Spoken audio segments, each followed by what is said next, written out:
혹시 겨울 공부라는 말 들어보셨어요? 오늘은요, 이 100일간의 집중적인 공부가 어떻게 한 개인을 넘어서 거대한 역사적 사명과 연결되는지 그 아주 흥미로운 철학을 한번 같이 파헤쳐 보려고 합니다. 자, 그럼 가장 궁금한 게 이거겠죠. 도대체 이 100일간의 공부가 왜 그렇게 중요하고 우리는 이걸 어떤 마음으로 시작해야 할까요? 지금부터 그 의미를 하나씩 한번 풀어보겠습니다. 좋습니다. 그럼 첫 번째 열쇠부터 한번 풀어볼까요? 이 겨울 공부라는 개념이 대체 뭔지, 그리고 특히 2025년이 왜 중요한 변곡점이 되는 건지 한번 알아보죠. 보통 겨울 수행하면 뭔가 간절하게 비는 시간? 이런 걸 떠올리기 쉽잖아요. 근데 이 철학에서 말하는 동안권은 개념이 좀 달라요. 이건 기도의 시간이 아니고요. 지난 봄, 여름, 가을 동안 내가 뭘 잘하고 뭘 못했는지 돌아보면서 그 부족함을 지식으로 꽉 채우는 일종의 지적인 재정비 기간인 셈이죠. 내면의 질량을 단단하게 만드는 거예요. 근데 여기서 진짜 중요한 게 뭐냐면요. 이 공부가 그냥 하면 좋고 안 해도 그만인 그런 선택이 아니라는 거예요. 다음 해를 제대로 살아갈 에너지를 충전하는 아주 필수적인 과정이라는 거죠.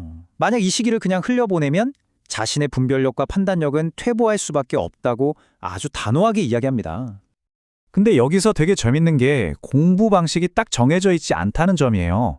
물론 직접 참여해서 그 에너지를 함께 나누는 방법도 있지만 시간이나 여러 여건이 안 되는 사람들을 위해서 온라인이라는 문도 활짝 열어뒀습니다.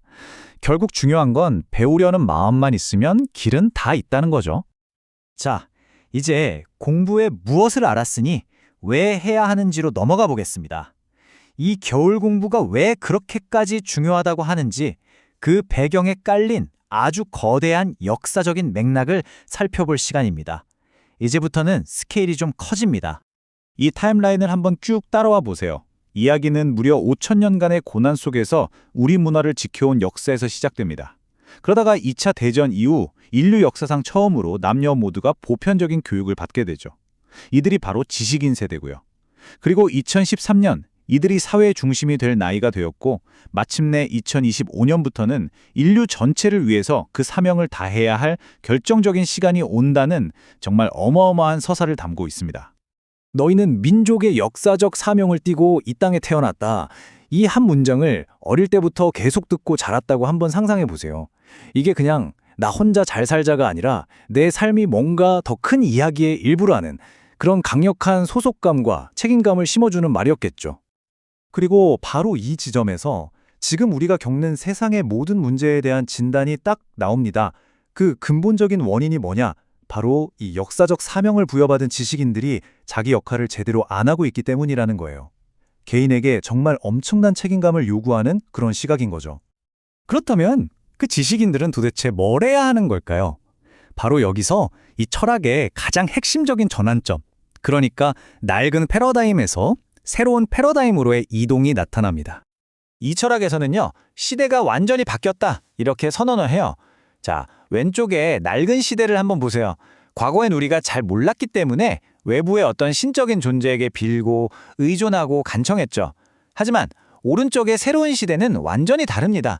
이제 우리에겐 지식이 있기 때문에 더 이상 빌지 않고 스스로 공부하면서 내면의 힘으로 문제를 해결해야 한다는 거예요. 패러다임이 정말 180도 바뀐 셈이죠. 놀랍게도요, 이 가르침은 간청의 시대가 끝난 날짜를 딱 못 박아서 이야기해요. 바로 2012년 12월 21일, 한때 마야 달력의 끝이라고 해서 유명했던 바로 그날이죠. 이날을 기점으로 인류와 우주가 소통하는 방식 자체가 근본적으로 달라졌다고 보는 겁니다. 자, 그럼 이 새로운 시대에 맞춰서 겨울 공부를 시작하려면 개인적인 다짐은 어떻게 세워야 할까요? 다시 좀 실용적인 이야기로 돌아와 보겠습니다. 다짐을 어떻게 써야 할까? 핵심은 정직과 겸손, 이 두 단어예요. 첫째, 지금 내 수준이 어떤지 냉정하게 보고, 둘째, 거창한 결과가 아니라 내가 할 노력에 초점을 맞추고, 셋째, 지키지도 못할 과장된 약속은 절대로 피하라는 겁니다. 그리고 여기에는 아주 강력한, 어떻게 보면 좀 무서운 경고가 따라붙습니다. 만약 자신의 능력을 과장해서 다짐을 세우잖아요? 그럼 자연히 그게 진짜인지 아닌지 시험을 한다는 거예요. 그리고 만약 그 다짐이 거짓으로 드러나면 오히려 내가 원래 가지고 있던 것마저 잃게 될 수 있다는 거죠. 그만큼 겸손이 중요하다는 뜻입니다. 자, 이제 드디어 마지막 개념입니다. 이 모든 공부와 노력의 궁극적인 목표는요, 바로 나의 사명을 완수하기 위한 새로운 종류의 에너지를 얻는 데 있습니다. 이 철학의 에너지로는 참 독특해요. 뭐냐면 인간은 태어날 때부터 100% 에너지를 다 갖고 태어나는 게 아니라는 거예요. 딱 40%만 가지고 태어난대요.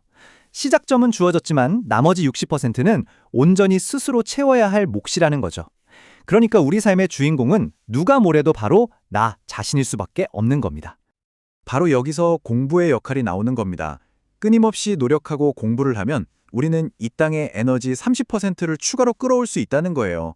그렇게 되면 원래 내가 가졌던 40%와 더해져서 마침내 아주 중요한 임계점인 70%에 도달하게 되는 거죠.